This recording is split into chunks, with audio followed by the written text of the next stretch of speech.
Subscribe to our YouTube channel and press the bell icon to get the latest updates. India has seen a sharp increase in COVID cases in recent days. The government has now allowed foreign vaccines to be used. These are vaccines that have been approved by regulators in the US, UK, Japan, the European Union, or are on the WHO's emergency use list. Now, this is good news for the economy, for health of the people. This was a self-imposed restriction. It is not as if those countries were not allowing us to import vaccines. India had on its own decided that it would not import these vaccines.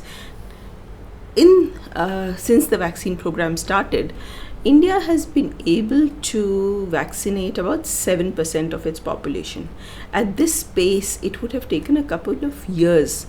We saw supply shortages of vaccines arise. So it was important to push up the supply and speed up the process.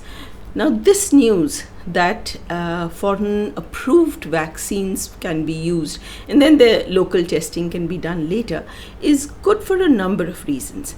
Now, the first obvious reasons is that they will be fast-tracked.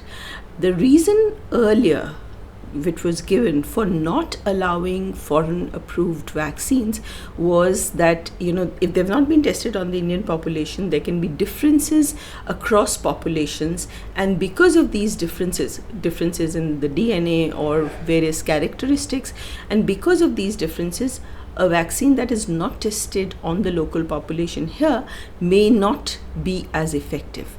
But then, with the shortages that have arisen and the COVID cases that are arising, the cost both to the health of the people and to the economy was so much that it soon became clear that the cost-benefit analysis doesn't work in favor of the existing policy. So, you did have some advantages, supposedly, we don't know about those, which could have come from the fact that there are different population characteristics, but then the cost of waiting was just far too high. So one big advantage of the use of vaccines approved by other regulators is that it'll fast track them and we don't have to wait for those trials to happen. Another very interesting and very important reason for having a number of different kinds of vaccines is because the virus is constantly mutating. This is a virus which will and has already seen various mutations. In fact, the new virus that has come is the new variant is more virulent and is more infectious. And as this mutates and continues to mutate, if there is a large population that has been vaccinated by only one particular vaccine, then it is quite likely that if there appears a strain of the virus that is resistant to that vaccine, it gets through to people, those who have taken that vaccine, then it can spread like wildfire across the population. Whereas if you have people with different vaccines whose characteristics are different, the same virus cannot spread so fast. So not having a single vaccine for the entire population is an advantage because of the mutation that is taking place. Now, a third advantage is also that some of these vaccines are single use. It is possible that in very remote areas, even though the single-use vaccine might be more expensive, it may still work to the advantage of the government that is buying the vaccine and sending it out to remote areas, because you have to do half. The cost is half. The cost in terms of the logistics, the transport, the administration of the vaccine, because it's not just the cost of the vaccine itself, but also the cost of the administration and the whole logistics that are related to it. And in that cost benefit analysis, it may actually be advantageous to have such single use vaccines, at least have them available, have them permitted. If it works, if it is more cost effective, it is better for various reasons, then they can be used.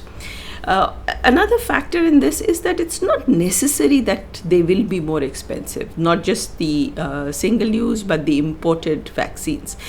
You see, vaccine makers do realize that they have a short window here, that as the virus spreads through the population, either as people get vaccinated because other vaccines are being sold, or because people are getting the virus and therefore they're developing immunity, whatever the reasons might be, there is a short window, maybe a year, maybe longer, but there is a short window in which they have to sell their products, recover their investments, and make profits.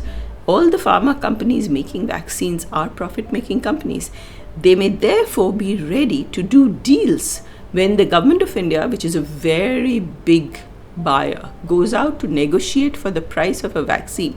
It is quite likely that it gets good terms and is able to negotiate the price and actually get them cheaper rather than more expensive, even though the current market price may be where they're more expensive. But again, this is not something we know, but this is one of the reasons why it is not a bad idea for the government of India to go out as a buyer when it requires a larger supply than we currently have.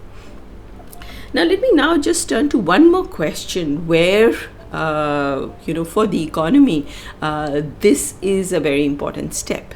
There are many firms, there are many companies, businesses that want to get back to their feet because after a year of lockdown and low business, they are in deep trouble. For them, it may make sense to buy the vaccine and administer it to their employees. Even as now, the lower age limit for the vaccine is for above 45, but that may also come down. There may be institutions, universities, management schools, colleges, schools, when it comes to vaccinating children, or businesses, large businesses or even small ones, for whom it makes a lot of sense to put that money down to import a vaccine. You're not affecting domestic supply anymore. That whole argument that this might go to just a few people and not to everybody goes away when you're not tapping just into the small pool of vaccines being produced in India, but the entire global pool. So for them to be able to get their businesses back on track, this is a very important move.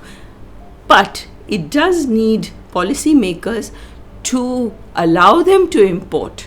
It might, of course, happen that they are even willing to go out into the market and pay higher prices, or it might be that the government acts as an aggregator and does a large procurement where, as we just discussed, the government might actually be able to buy them at very good prices. But this step, in summary, is good news for the economy, and it paves the way for various kinds of vaccines to come into the country at a faster rate.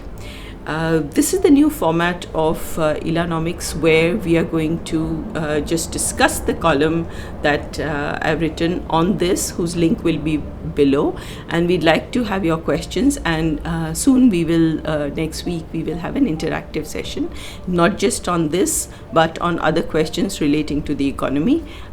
Please do watch, and please do leave your comments below. Thank you.